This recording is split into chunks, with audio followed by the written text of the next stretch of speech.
Stocks plunged by 98%, and Rothschild was then able to buy up the entire British economy for pennies on the pound.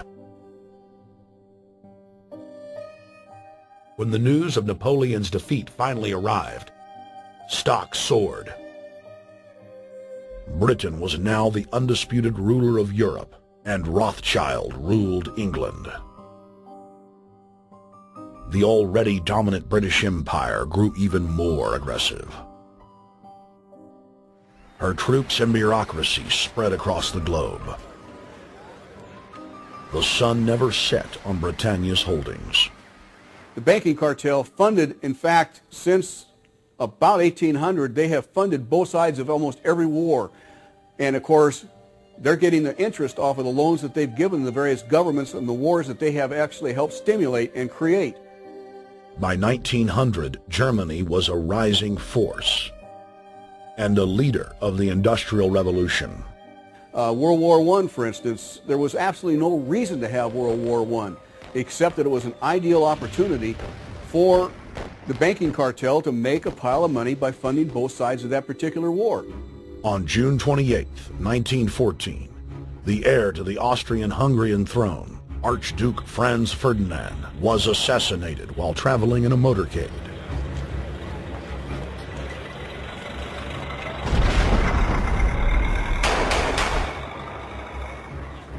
The Black Hand, a Serbian secret society with connections to French and British intelligence, took credit. World War I had begun.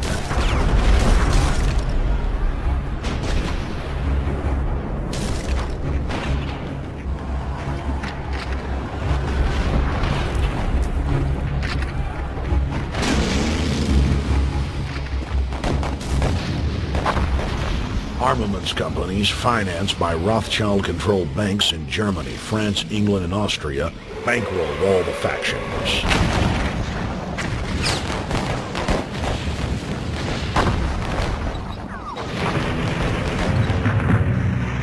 At least 20 million were killed in the war.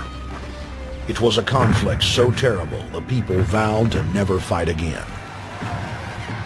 They dubbed it the war to end all wars. Question is, why did they want war? Well, first of all, is money and power. But secondly, they wanted to create the League of Nations. They had this in their plans all along, and as a consequence, once the war was over or about to be over, they began to formulate this idea of a League of Nations so this would never ever happen again. Hundreds of years of practice made the British experts at hiding their empire behind puppet governments and councils. In the name of stopping all future conflicts, they proposed that countries would join a League of Nations. Their true intention was for the League to serve as a framework for world government. President Woodrow Wilson, who had spearheaded the establishment of the private Federal Reserve System in the United States in 1913, strongly supported the establishment of the League of Nations. Woodrow Wilson was a very naive president. He was basically a college professor that was grafted into this whole system. The League convened in Paris in 1919, but many nations recognized it as a threat to their sovereignty and refused to join. Frustrated by the U.S. Congress blocking the League of Nations, British intelligence, with the help of the Rockefeller family, set up the Council on Foreign Relations in New York City in 1921. The council recruited the best and brightest of American life to support the growth of the Anglo-American Empire. The CFR's stated mission is to abolish all nation-states in favor of an all-powerful world government administered by a tiny elite. By 1930, the promoters of world government had split into two interlocking camps: the Fabian Socialists centered in London, and the Fascists based in Italy and Germany. National Socialism will use its own revolution for establishing a new world order. Adolf Hitler. Supporters of the fascists in the United States and England believed that the military should be used to quickly transform the world into a new world order. while the more sophisticated practitioners of globalism stated that incrementalism was the sure path to world domination. Congressional Medal of Honor winner Major General Smedley Butler went public in 1934, exposing an attempt by the robber barons to launch a military overthrow of the United States. The war hero testified to the McCormick-Dickstein Committee in Congress that some of the most powerful men in America had tried to recruit him to lead a military coup so they could set up National Socialism in the United States.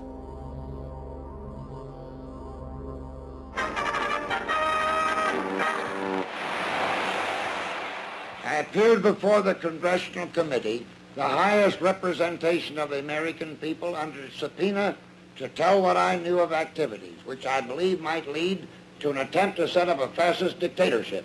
I was supposed to lead an organization of 500,000 men, which would be able to take over the functions of government.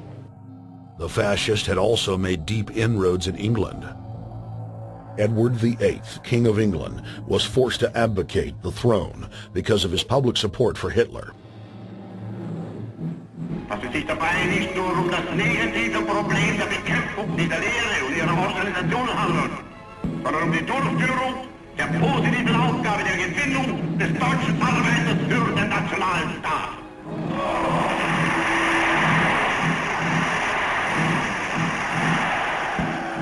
Though the German-led fascist camp was strong, the Fabian Socialist Bloc was able to maintain control of the U.S., Russia, and England.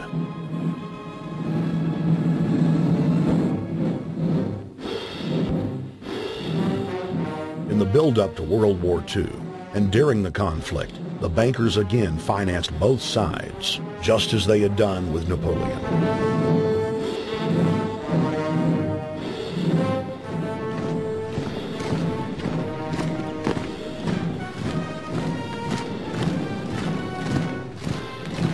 With the rise and fall of the Third Reich, Europe lay in ruins.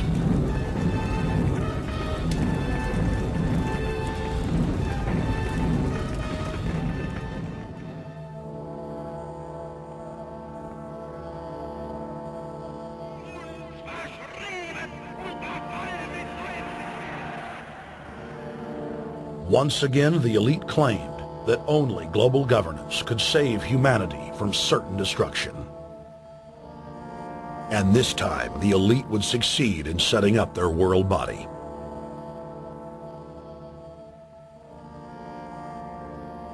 In April of 1945, at the Presidio Naval Base in San Francisco, the United Nations was founded by the victors of World War II. The United Nations complex was then built in New York City on land donated by John D. Rockefeller. Shortly after the elite established the United Nations as their base in the United States, the newly formed World Council quickly began work on the next phase in their plan, the incremental formation of continental superstates. The first step in their trilateral plan was the creation of the European Union. Unifying Europe had been tried many times and was extremely unpopular. Where Napoleon and Hitler had failed to accomplish their goals using force, the globalists would succeed using stealth. The British spearheaded the formation of the Council of Europe on May 5, 1949. The Treaty of London claimed to only establish trade ties between European nations, like NAFTA or GATT in North America. Its true intention was the formation of a European superstate.